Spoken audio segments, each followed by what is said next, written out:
ہونے نہیں دیتی۔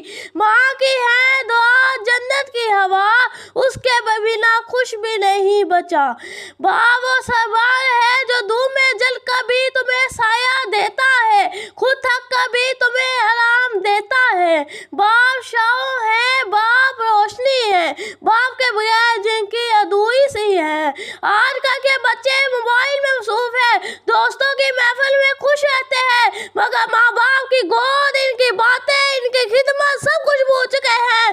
جن کے لیے راتیں جاگی تھی وہی اولاد، آج ماں باپ کو چھوڑ کر خوشی سے آباد۔ حضور اکرم صلی اللہ علیہ وسلم نے فرمایا، والدین کی خدمت کرنا جہاد سے افضل ہے۔ جو ماں باپ کا دل دکھائے وہ رب کو ناراض کرتا ہے۔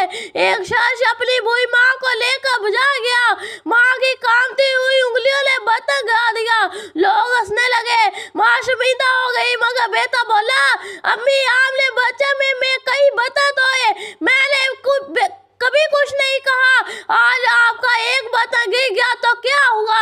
یہ ہے ماں سے محبت، یہ ہے باپ کا احترام۔ ماں باپ کی خدمت عبادت ہے، ان سے نرمی سے بات کرے، ان کے چہرے پر مسکراہٹ دیکھنا جنت کی جھلک ہے، اور جن کی قدر کرنا بعد میں پچھتانے کا کوئی فائدہ نہیں۔ جیتے جی جو خدمت کرے وہی ہے اصل بندہ، بعد میں قبر جا کے رونا کچھ نہیں بدلتا۔ یا اللہ ہمیں ماں باپ کی خدمت کرنے والا بنا، ان کی محبت میں جینے والا بنا، اور ان کی رضا میں جنت پانے والا بنا۔ آمین ثم آمین۔